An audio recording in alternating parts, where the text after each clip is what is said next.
Bismillahirrahmanirrahim. Assalamualaikum warahmatullahi wabarakatuh. Alhamdulillahirabbil alamin. Wa bihi nasta'inu ala umurid dunya waddin. Wala udwana illa 'alal zalimin. Asyhadu an la ilaha illallah wahdahu la syarikalah wa asyhadu anna Muhammadan abduhu wa rasuluhu alladzi la nabiyya ba'dah. Allahumma salli wa sallim ala Muhammadin rasulil karim alladzi qad balagana risalah wa addal amanah wa tarakana ala mahjadil bayda lailuha kanahariha la yazigu anha illa halik. Wassalatu wassalamu ala alihi wa ashabihi wa man sara ala nahjihi ila yaumiddin.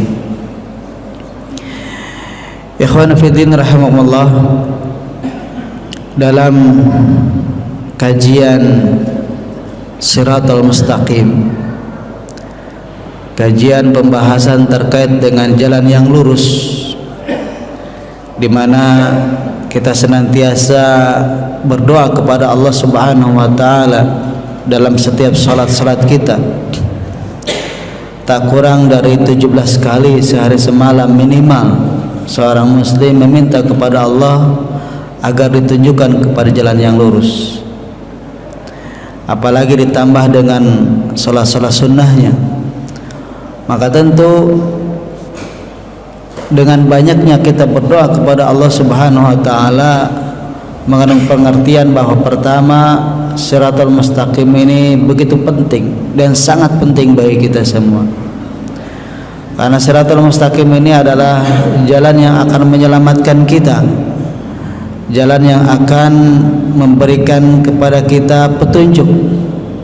Bahkan jalan Shiratal Mustaqim ini adalah jalan yang penuh dengan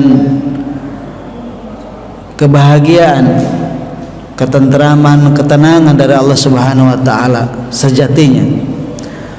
Tetapi ada kalanya memang manusia itu tidak mendapatkan kebahagiaan, tidak mendapatkan ketenangan, tidak mendapatkan ketentraman, ataupun bahkan tidak mendapatkan keselamatan dari doanya itu Shiratal Mustaqim. Bukan Shiratal Mustaqim yang bermasalah biasanya, tetapi karena manusianya yang tidak mengenal mana Shiratal Mustaqim, mana bukan Shiratal Mustaqim, sehingga kita temukan banyak di antara manusia yang setiap hari dia berdoa Shiratal Mustaqim, tapi perilakunya, tindakannya, tingkah lakunya tidak menunjukkan bahwa dia berada dalam Shiratal Mustaqim.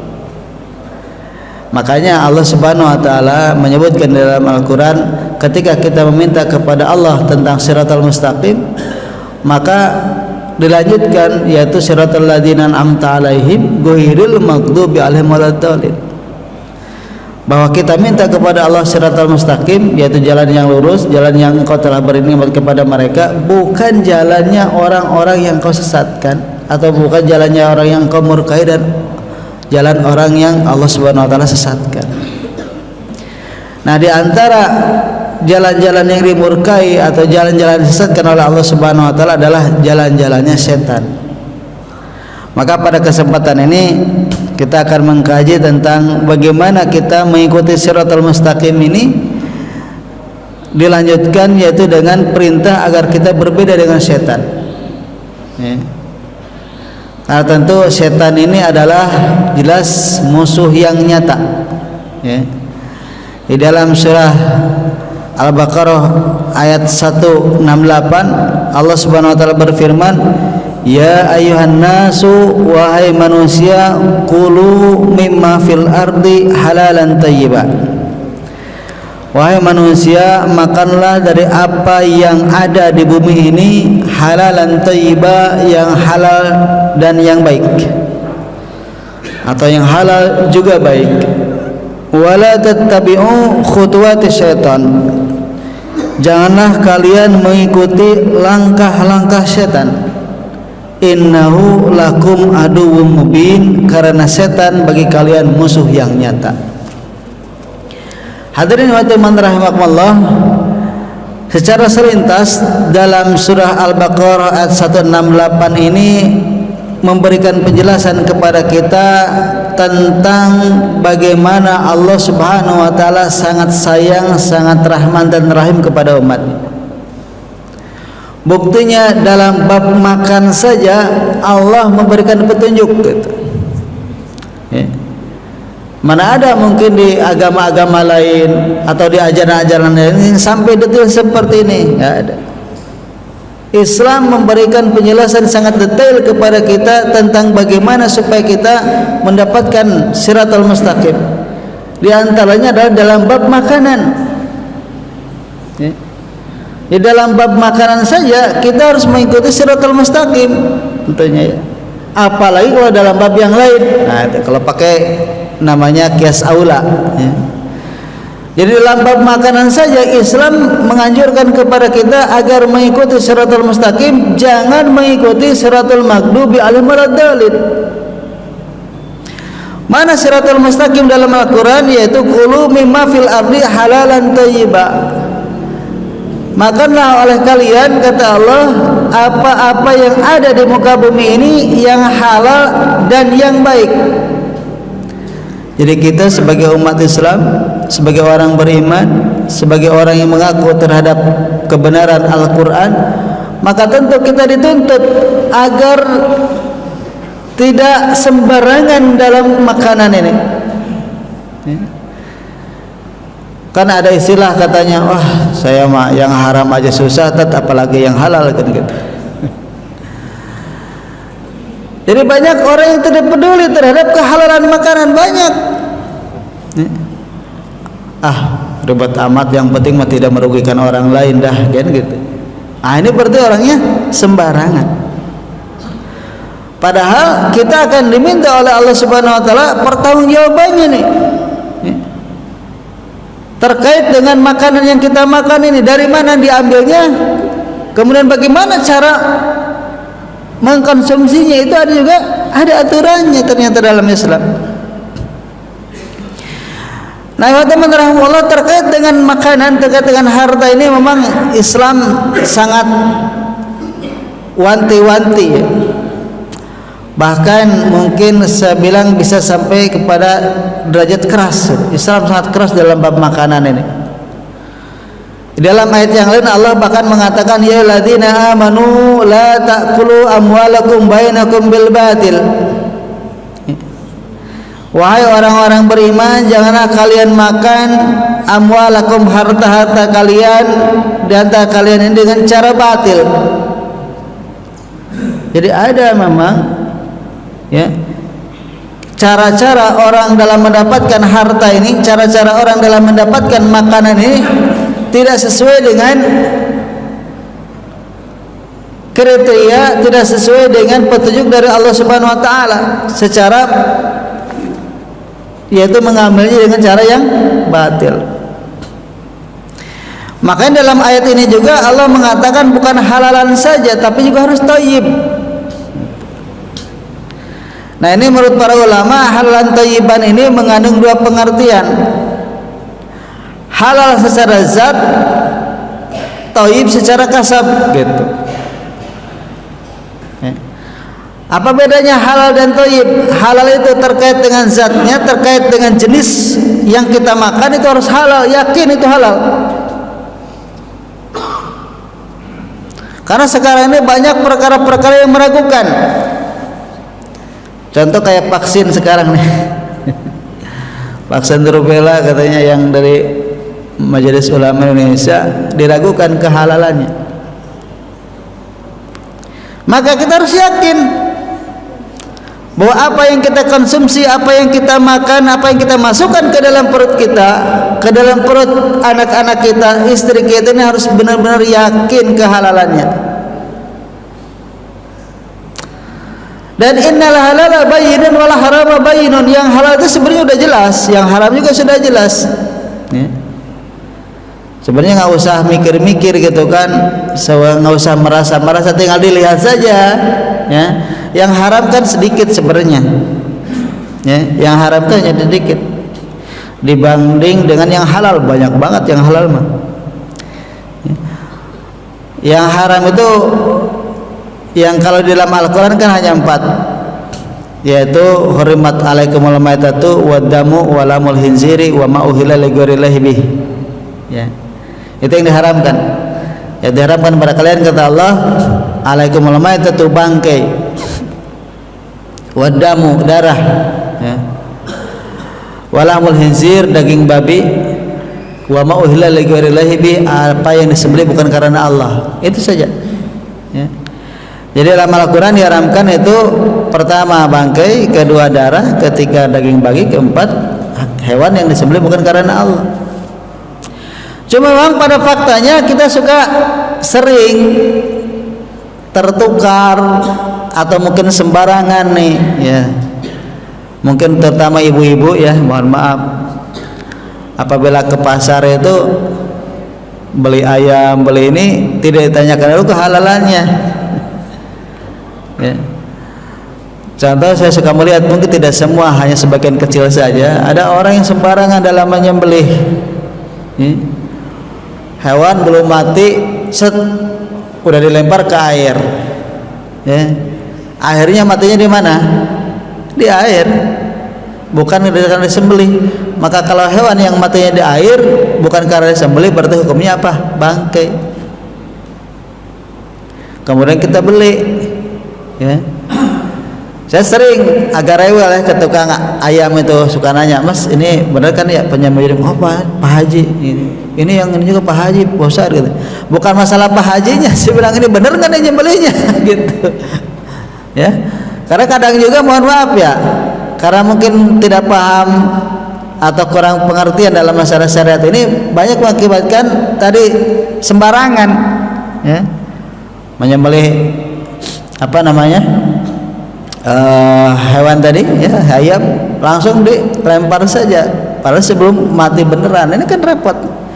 Nah kalau itu adalah bangkai, berarti yang kita konsumsi juga haram, bangkai. Nah, terus juga mohon maaf juga nih, ada misalnya sebagian yang suka pecel lele, suka ya. Nah memang ada sebagian kecil, tidak semua, ya, yang lele itu dikasih konsumsi bukan barang yang halal, tapi dikasih konsumsi misalnya bangkai, apa ya, kotoran. Nah ini secara hukum namanya jalalah, ya. Jadi hewan itu, lele itu yang dikasih makan itu, yang dikasih makan yang haram-haram itu namanya jalalah dalam istilah Islam. Jalalah itu haram. Kenapa? Karena makanannya dari yang haram. Seperti zaman dulu ada namanya himar kampung. Himar kampung itu keledai kuda. Cuma karena dia di kampung, makanannya sembarangan, apa kotoran dimakan, segala dimakan, sisa makan bangkai sekarang dimakan, itu kan sisa makan dimakan. Menyebabkan oleh Rasulullah SAW himar kampung ini dilarang dikonsumsi, jangan, nggak boleh. Itu termasuk jalalah. Karena apa yang dikonsumsi oleh hewan itu akan berakibat kepada daging, berakibat kepada darah yang ada pada hewan itu. Kalau dia mengkonsumsi yang haram, bisa jadi badannya itu adalah terdiri dari zat-zat yang diharamkan. Kayak tadi misalnya selele dikasih bangkai, ya enak aja boleh makan, nggak ada aturan bagi mereka mau haram mau halal, pokoknya ada makanan makan dia, nggak kena hukum gitu. Kalau lele mah ya nggak akan ditanya juga oleh Allah. Nah kita manusia yang akan ditanya ini, maka khawatir nih. Makanya saya suka, mohon maaf nih, suka agak rewel juga kalau mau berbicara, Mas ini kan udah di apa makanannya bagus juga kan? Iya bagus besar gitu. Nah, kenapa begitu? Karena kita harus hati-hati dalam bab makanan. Ya. Jadi jangan sembarangan. Apalagi sekarang ini kan banyak beredar makanan-makanan impor tuh, dari Thailand, dari apa macam-macam ya. Nih kalau kita tidak yakin kehalalannya, jangan beli. Makanya kalau saya sudah membiasakan ya di keluarga gitu, di anak-anak, kalau anak-anak mau beli belanja di mana, di supermarket, di mall itu, kita lihat ada label MUI-nya enggak gitu. Kalau enggak ada label MUI, jangan, karena khawatir itu tidak termasuk barang-barang yang dihalalkan, barang-barang yang diperbolehkan kalau tidak ada label MUI. Memang sih sebenarnya secara label harusnya yang di label itu yang haram gitu ya, karena yang halal kan banyak ya. Tapi karena memang keterbatasan ya akhirnya yang dikasih label itu yang halal, sementara yang haram tidak dikasih label. Jadi ragu-ragu kitanya halal apa haram. Tapi kalau yang jelas-jelas halal mah walaupun tidak ada label MUI mah nggak usah gitu kan, kayak gudeg gitu kan, nggak usah pakai label MUI. Atau gado-gado gitu kan, nggak ada label MUI juga halal insyaallah. Bakwan jelas. Ini perkara-perkara yang kita khawatirkan, seperti barang-barang impor gitu ya, makanan-makanan impor. Nah itu kalau nggak ada label halal MUI nggak usah, karena ini kaitannya dengan zat itu halal apa tidak, penting itu. Karena kata Rasulullah SAW juga ada dalam hadis, gubarun, ada orang yang kucel, kumuh, khusyuk ya, dengan rambut yang acak-acakan, dia berdoa kepada Allah, ya Rabb, ya Rabb, wahai Tuhanku, wahai Tuhanku. Sementara kata Rasul, wa ta'amuhu haramun wa mashrabuhu haramun wa malbasuhu min haramin fa aina yustajabu lahu. Dia berdoa begitu ikhlasnya kepada Allah, dia berdoa begitu khusyuknya kepada Allah, tapi karena makanan yang haram, minuman yang haram, pakaian dari yang haram, fa'aina yustajabu lahu, bagaimana dijawab doanya? Jadi barang yang haram juga bisa menghalangi doa kita, Bu. Makanya ini hati-hati ya.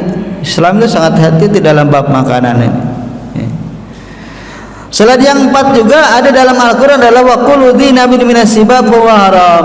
Setiap binatang yang ada taringnya itu juga termasuk hewan yang diharamkan dalam hadis ya teman. Jadi kucing walaupun tidak ada dalam Al-Quran itu diharamkan, tapi kucing itu bertaring, nggak boleh dimakan. Ya. Jadi hewan-hewan yang ada taringnya juga termasuk hewan yang diharamkan. Juga termasuk khaba'is, hewan-hewan yang kotor, ya. Hewan-hewan yang memang menjijikkan, ya. Itu juga termasuk yang dilarang dalam Islam. Nah, ini namanya halalan secara zat atau halalan. Nah, ada juga perkara yang thayyib.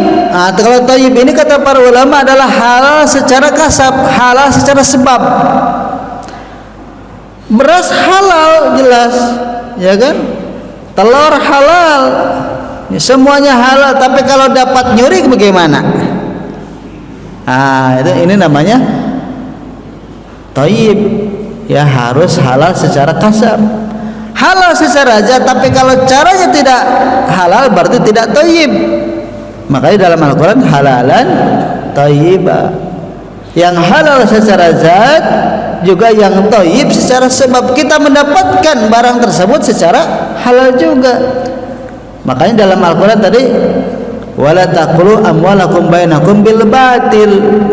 Janganlah kalian makan harta-harta kalian di antara kalian ini secara batil, karena ada sistem, ada proses di mana ketika mendapatkan harta tersebut bukan dengan cara yang halal, maka ini adalah termasuk yang dilarang juga dalam Islam. Ya. Emang ada banyak sekarang kan sistem-sistem perekonomian, ya, sistem-sistem perdagangan yang begitu banyak ragamnya, ya, yang tidak ada pada zaman Rasul sekarang sudah banyak. Nah, ini kita menjadi pertanyaan, kira-kira sistem yang kita lakukan atau proses ketika kita mendapatkan harta itu cara seperti ini bolehkan apa enggak? Nah, ini juga penting. Karena bagian daripada bab makanan tadi, walaupun yang dikonsumsi oleh kita ini halal, tapi kalau caranya mendapatkan konsumsi itu adalah haram, jelas juga tidak boleh karena tidak thayyib. Contoh bagaimana? Banyak, mohon maaf nih, contoh seperti cara mendapatkan harta secara tidak thayyib ya, seperti judi, ya kan? Judi, dia mendapatkan harta dengan judi itu, ya. Memang secara hukum milik dia, tapi caranya secara tidak sesuai dengan syariat, maka mendapatkan harta secara judi itu juga haram. Atau juga mendapatkan harta secara rentenir, ribawi, ini juga sama. Ya. Tidak boleh, la taqul riba ada apa mudha'afah. Janganlah kita memakan harta riba dengan berlipat ganda. Tidak boleh juga. Sistem ribawi, ya. Yang penting kan saling ridho, ya. Orang berjudi aja sama saling ridho juga. Bahkan ada orang yang berzina juga kan saling ridho dua-duanya, tapi kan tidak sesuai dengan atau melanggar dari larangan Allah. Jadi bukan hanya keridhaan antara diminggukan sama-sama ridho. Pak Ustadz katanya yang memberikan pinjaman ridho, yang dikasih pinjaman juga ridho, ya kan? Tapi di sana ada kelebihan, minjam 10 juta dikembalikan lebih. Nah, itu kan riba namanya. Akan tapi saya kan ridho. Ya ridho juga kalau caranya salah, itu namanya. Nah, ini penting. Ya. Jadi tidak thayyib kalau begitu. Halal memang seraja tapi tidak thayyib. Apalagi dengan sistem sekarang ada yang namanya jual beli online lah, ya. Ada dropshipper lah, gitu kan. Ada jual beli forex, ada bitcoin, ada apalagi macam-macam. Nah, ini kita harus tahu nih bagaimana hukumnya nih, karena khawatir bahwa itu termasuk yang diharamkan, ya. Apalagi kayak penjualan sukuk lah, penjualan obligasi, ya. Wah, itu udah mainan tingkat tinggi itu mah kan. Tapi kita juga harus tahu, siapa tahu kita kerja di situ, ya kan? Kemudian kita mendapatkan hasil dari perusahaan itu yang bekerja secara itu begini, harus tahu juga halal thayyibah. Tapi itu kan kajian fikih ya. Silakan mungkin nanti cari-cari atau tanya-tanya tentang masalah fikih. Nah, yang menjadi konsentrasi kita adalah di sini, wala tattabi'u khutuwati syaitan, jangan kalian mengikuti langkah-langkah setan. Karena ada kalanya juga ketika makan yang kita makan halal, kemudian caranya juga secara thayyib, tapi cara makannya itu mengikuti langkah-langkah setan. Ada. Contohnya apa? Contohnya misalnya dalam bab makan dan minum dengan tangan kiri. Nah, ini. Dalam hadis Rasul mengatakan, ya, qala la yakulanna ahadukum bishimalihi wa la yashrabanna biha fa inna syaitana yakulu bishimalihi wa yashrabu biha. Dalam hadis riwayat Imam Muslim, Rasulullah SAW pernah bersabda, la yakulanna ahadukum bishimalihi, janganlah kalian makan, janganlah kalian sekali-kali makan. Ini keras sebenarnya nih, karena mengandung kalimat taukid, la yakulanna, jangan sekali-kali.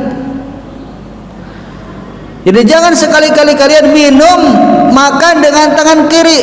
Nah, anak-anak nih biasanya suka sembarangan ya. Ada. Kadang orang tua juga sembarangan kalau makan itu. Apalagi kalau kita makan di restoran berkelas, biasanya kan makannya itu kan pakai garpu sama pakai pisau. Garpu dipegang tangan apa? Tangan kanan. Garpu tangan kiri, pisau tangan kanan. Jadi makanya dengan apa? Tangan kiri. Nah, itu dengan kita dipaksa gitu kan, harus seperti itu, padahal jelas-jelas ini menyalahi, ya.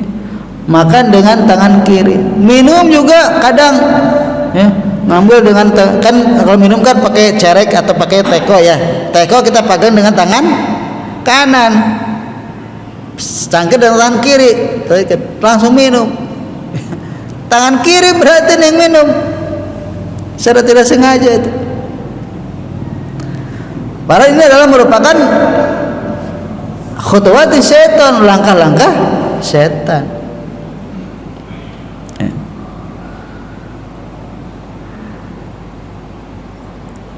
Kemudian juga nih masih dalam makan dan minum tangan kiri, yang keempat ada tafsir. Banyak orang yang suka menyanyiakan dalam bab makanan, padahal dalam Al-Quran Allah mengatakan innal mubadzirina kana ikhwana syaitin.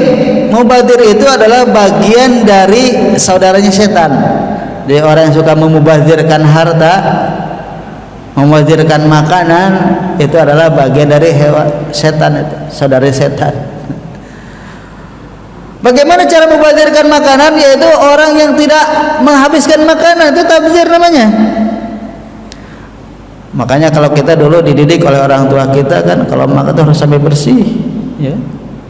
Katanya itu nasinya ntar nangis gitu kalau beranakan gitu. Ini sebenarnya pendidikan yang bagus. Jangan sampai kita menyisakan sebutir makanan pun, ya. Kalau memang itu layak dan halal kita konsumsi, harus kita habiskan, jangan sampai ditinggalkan, apalagi disisa-sisakan. Siapa yang nanti yang makan? Apalagi ini yang biasa terjadi kalau lagi di tempat resepsi, ya. Wah, itu saya suka sering tuh.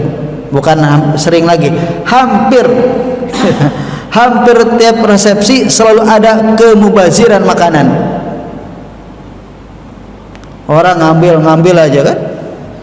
Udah gitu cuma cicipin dikit, udah gitu taruh aja. Apalagi kalau makannya di gedung itu, makannya sambil berdiri, minumnya dengan tangan kiri, tabzir lagi. Udah, ya. Nah ini juga bagian pada langkah-langkah setan itu. Jadi kalau bapak ibu nih, mohon maaf nih ya, saya menganjurkan kalau ibu mau bikin acara resepsi di gedung, ya, sediakanlah kursi. Kasihan orang-orang masa suruh makan sambil berdiri. Dalam hadis juga disebutkan, Rasul mengatakan la yashrabanna ahadukum qa'iman, jangan sekali-kali kalian minum sambil berdiri. Jadi nggak boleh minum sambil berdiri, makan apalagi sambil berdiri. Udah gitu dengan tangan kiri sambil jalan-jalan makan. Udah gitu selesainya nggak dihabiskan, udah setan semua itu berarti. Nah ini Allah. Jadi tidak sadar kita ini telah diperdaya oleh setan bahkan dalam bab makanan. Ini sangat riskan sebenarnya. Sementara di sisi lain, ya, saudara-saudara kita yang sekarang tinggal di misalnya di daerah-daerah konflik, ya, Suriah, Palestina, Gaza, Rohingya, Afrika Tengah, itu sekarang sedang membutuhkan makanan, sedang membutuhkan minuman, ya. Coba anak-anak Suriah itu sampai dia ngambilin sisa makanan roti yang ada di pantai itu. Bahkan ada yang makan rumput segala macam. Itu anak-anak kecil makan rumput di Suriah. Kenapa makan rumput? Nggak ada makanan, ya. Bahkan katanya konon di sana daging kucing aja dimakan karena nggak ada makanan sama sekali. Coba. Makanya saya suka miris kalau ada orang enak banget buang-buang makanan gitu. Apakah khawatir nanti dipertanggungjawabkan? Insyaallah. Ya kalau makanan ya kita ambil yang seperlunya saja, yang kita bisa makan, yang kita yakin itu bisa dihabiskan. Kalau tidak yakin atau misalnya ragu-ragu, nggak usah banyak-banyak, dikit aja, tapi juga harus dihabiskan. Ya, air, ya. Dalam Al-Quran juga Allah mengatakan kulu wasrubu wala tusrifu, makan dan minumlah dan janganlah kalian berlebih-lebihan. Nah biasanya yang membuat tabzir itu kalau berlebihan, makannya berlebihan, minumnya berlebihan, akibatnya tidak dihabiskan, mubazir lah namanya. Ya sering, ya. Coba aja setiap pernikahan atau di acara-acara itu banyak dibuang-buang makanan, makanan busuk di makanan segala macam. Nggak kemakan. Kenapa nggak kemakan? Kelebihan. Kenapa kelebihan? Berarti israf namanya. Tabzir, berlebihan dalam bab makanan. Jadi kalau seandainya kita tidak butuh, nggak usah dibeli. Kalau kita nggak suka, nggak usah dibeli. Mendingan sedekahkan, mendingan infakkan kepada yang lain ya. Itu lebih utama, lebih afdol daripada kita nggak makan, kita nggak makan segala macam. Nah ini tafsir ini bagian daripada khutuwati syaitan juga. Kemudian juga yang termasuk langkah syaitan itu adalah orang yang suka khawatiran, ketakutan, galau gitu ya kalau bahasa kita. Karena memang syaitan ini bertugas seperti itu. Innama dzalikumu syaitanu yukhawifu awliyahu. Demikianlah setan itu membuat takut awliyahu, para wali Allah Subhanahu wa taala. Jadi umat manusia ini ditakut-takutin oleh setan. Khawatir, takut. Padahal kalau kita kembalikan kepada hakikat kita, sebenarnya nggak ada yang perlu kita takuti. Kenapa kita harus khawatir? Kenapa kita harus takut? Segala sesuatu sudah ditentukan oleh Allah kok. Ya? Yang harus kita khawatirkan atau takutkan itu paling juga adalah kita takut kalau nanti tidak selamat di akhirat. Itu sebenarnya yang penting. Kalaupun kita khawatir kita nanti bermasalah di akhirat setelah mati, itu yang harus kita takutkan. Di dunia ini nggak perlu ada takut. Kenapa? Karena sudah ada jaminan dari Allah Subhanahu wa taala, enggak ada perlu ketakutan. Makanya fala takhafuhum, kata Allah, jangan takut kalian kepada mereka. Wa khafuni, takutlah kepadaku saja. Jadi kalau takut kepada Allah sih itu bagian daripada keimanan tentunya, ya. Bahkan puncaknya iman itu, puncaknya ilmu itu adalah takut pada Allah. Innama yakhshallaha min ibadihil ulama. Sesungguhnya di antara yang paling takut kepada Allah di antara umat, di antara hamba-hamba Allah adalah para ulama. Ini semakin tinggi orang keilmuannya, maka semakin tinggi atau semakin banyak ketakutannya kepada Allah Subhanahu wa taala. Maka ini juga sebagai apa namanya definisi ya. Sekarang ini kan agak bingung ini, mana ulama, mana u baru. Ada ulama, ada u baru. Maksudnya mana ulama beneran, mana ulama ya abal-abal, kan banyak tuh. Nah ini kita harus, bagaimana kriterianya? Gampang, dia takutnya kepada Allah. Kalau dia takut pada Allah atau tindak tanduknya mencerminkan kekhawatiran dia, ketakutannya kepada Allah, maka dia adalah ulama yang benar. Tapi kalau misalnya dia nggak ada takut-takutnya, bahkan cenderung ulama ini melanggar syariat misalnya, walau alam ya, nggak ada sih sebenarnya ulama yang begitu ya. Misalnya ada orang yang melanggar syariat gitu, tapi dia ngaku-ngaku ulama, ada memang.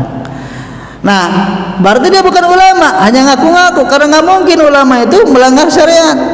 Ya, dia itu sangat takut kepada Allah Subhanahu Wa Taala.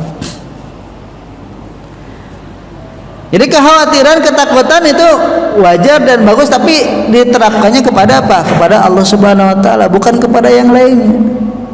Jadi nggak usah juga kita khawatir rezeki sudah ada jaminan kok. Wa ma min dabatin illa 'alallahi rizquha. Tidak ada yang binatang yang melata di muka bumi ini kecuali Allah yang menjamin rezekinya. Nggak usah khawatir. La mani'a lima ataita wa la muti'a lima manata wa la yanfa'u dal jaddi minkal jadd. La mani'a, tidak ada yang dapat menghalangi lima ataita dari siapa yang Allah beri, dan tidak ada yang dapat memberi daripada siapa yang Allah halangi.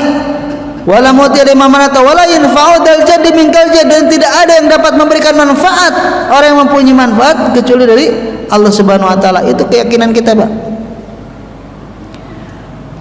Jadi semuanya atas kehendak Allah Subhanahu wa taala. Walaupun semua orang bersepakat ingin mencelakakan kita, tapi kalau Allah tidak berkehendak, tidak akan terjadi itu. Sebaliknya, jikapun semua orang ingin menolong kepada kita, ingin memberikan manfaat kepada kita, tapi kalau Allah menghalangi, tidak akan terjadi itu. La haula wala quwata illa billah. Makanya kenapa kita harus takut kepada selain Allah? Kenapa kita harus takut kepada makhluk Allah? Kenapa kita harus takut kepada takdir Allah? Ya, sudah jelas ada. Makanya nih,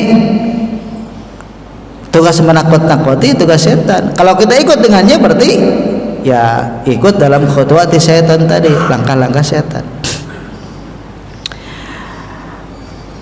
Juga yang paling utama nih, yaitu orang yang berbuat keji ya. Nah, dalam Al-Quran Allah mengatakan innama ya'murukum, bahwa setan ini memerintahkan kepada kalian bisui wal fahsya ya. Bahwa setan ini memerintahkan kepada kalian berbuat keji dan berbuat buruk ya. Wa ang taqulu 'alallahi ma la ta'lamun, juga agar kita ini berkata atas nama Allah apa yang kita tidak ketahui. Itu termasuk langkah setan. Jadi orang yang suka sok tahu ya, sok tahu terhadap syariat Islam, jadi tidak ada aturannya tapi dia bikin-bikin sendiri gitu kan aturannya dalam Islam, maka itu termasuk langkah setan juga. Wa taqulu 'alallahi ma la ta'lamun, kita berkata atas nama Allah apa yang kita tidak ketahui. Ini bahaya. Ini juga bagian daripada setan, dan setan lebih suka sebenarnya kepada dosa yang seperti itu. Karena kalau orang yang mengatakan atas nama Allah padahal bukan atas nama Allah, dia merasa benar biasanya ya. Berbeda dengan orang yang melakukan keburukan, kejahatan, kekejian, dia tahu bahwa itu buruk, itu jahat, dan juga dia khawatir sebenarnya ya. Tapi ketika ada orang yang mengatasnamakan agama, mengatasnamakan Allah, mengatasnamakan Rasulullah padahal dia tidak ada, itu namanya adalah berarti berada dalam kebenaran biasanya. Jadi mereka ini adalah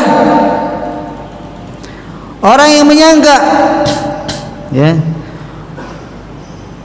hum yusinuna sun'a, mereka telah berbuat baik. Nah, ini termasuk juga langkah-langkah setan.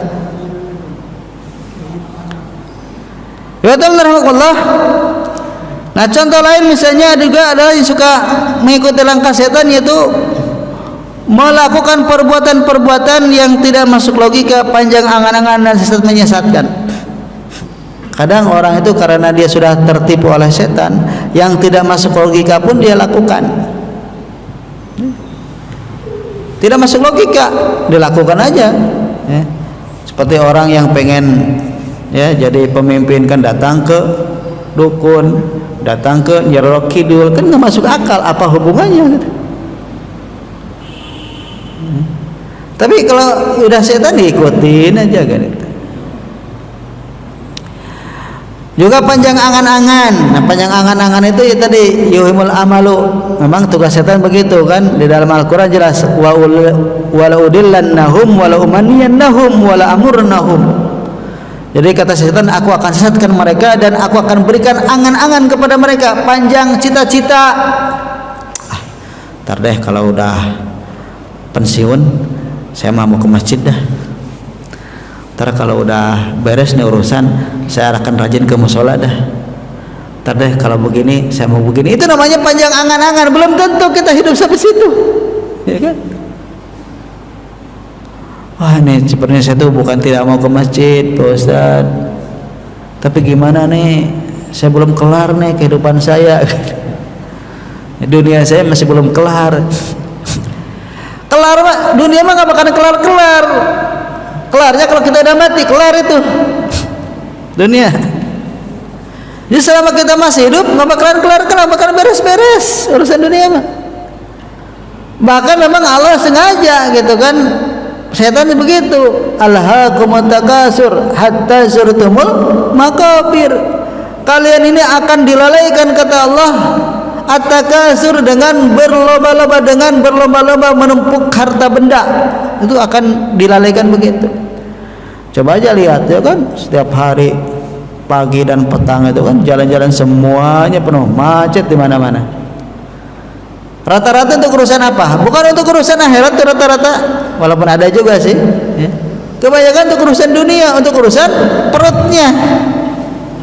Ini Bahkan ada yang rela meninggalkan sholat, rela meninggalkan Jumat, rela meninggalkan ibadah-ibadah hanya demi mengejar-ngejar ke depan dunia, padahal belum tentu dunia akan menghampirinya. Alhaakumut takatsur, kata Allah. Maka ini akan berhenti hatta zurtumul maqabir, hingga kalian masuk ke liang lahat, masuk kuburan baru berhenti. Sebelum masuk kuburan terus saja gitu. Nah ini teman-teman. Jadi angan-angan itu luar biasa. Ini adalah bagian daripada setan, memberikan angan-angan kepada kita. Udah, tar aja lah, masih lama. Contoh konkret kalau kita lagi malam, Pak ya. Ini mungkin yang sering dialami ya. Ketika kita mau berazam untuk sholat malam, untuk sholat tahajud, udah pasang alarm, ya. Pas bangun, baru jam 3, masih lama jam 3 mah. Tidur lagi dulu sebentar dikit aja tidur. Pas bangun, udah 3:30, 3:30 masih lama kan, subuh kan 4:30 gitu kan. Ada waktu sedikit lagi nih, setengah jam lagi tidur lagi. Pas bangun jam 4, jam 4, tapi kan subuh kan 4:30, masih dikit lagi 10 menit lagi. Terus saja begitu itu setan. Akhirnya apa? Lewat saja. Pas bangun udah azan subuh, nggak keburu dia mau sholat, udah langsung ke masjid. Masih mending itu, makan masih bisa ke masjid. Ada orang yang pas bangun udah lewatin masjid, ya udah 5:30, wah udah kelewat. Atau udah jam 5, udah nggak keburu berjamaah di masjid, dia jalan sholat berjamaah di rumah. Itu pun juga buru-buru karena mau berangkat ke tempat kerjaan. Sholatnya gerapek-gerapek jadinya. Nah ini adalah akibat dari angan-angan yang diberikan oleh setan. Makanya kalau kita mau ada kesempatan mau beribadah, kesempatan kita mau berbuat taat, jangan menunggu waktu, Bu. Ya. Entar dulu, enggak bisa sekarang, lakukan sekarang, nggak usah entar-entar. Karena yang namanya kesempatan itu nggak datang 2 kali. Kalau udah kelewat udah susah.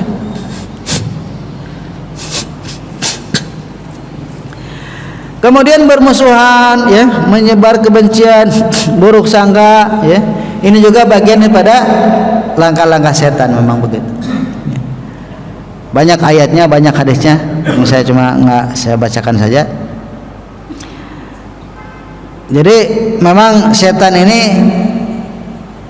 yang namanya setan kan jelas dalam Al-Quran tadi, aduun lakum, musuh bagi kalian.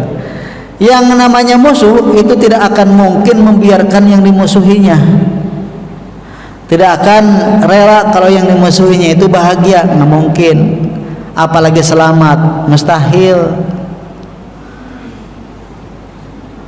Dan setan ini memang sudah sangat berpengalaman dari sejak zaman Nabi Adam hingga sampai sekarang. Belum ada yang meninggal tuh, belum ada yang mati tuh setan tuh, masih hidup, ya. Jadi sangat berpengalaman, sangat profesional gitu ya, untuk menggoda manusia, ya. Makanya di sini ya kita harus wanti-wanti, harus hati-hati sekali dengan godaan-godaan setan ini. Jangan sampai kita masuk kepada perangkap-perangkapnya, ya. Wala tattabi khutuwat itu tadi perangkap setan, ya. Karena kalau kita sudah masuk kepada perangkapnya, itulah kecelakaan bagi kita. Ya. Teman-teman Allah, mungkin sampai di sini saya cukupkan. Sebenarnya masih ada nih ya, tentang pembahasan amalan-amalan orang kafir yang kita juga harus jauhi, ya. Selain setan juga kafir, ya.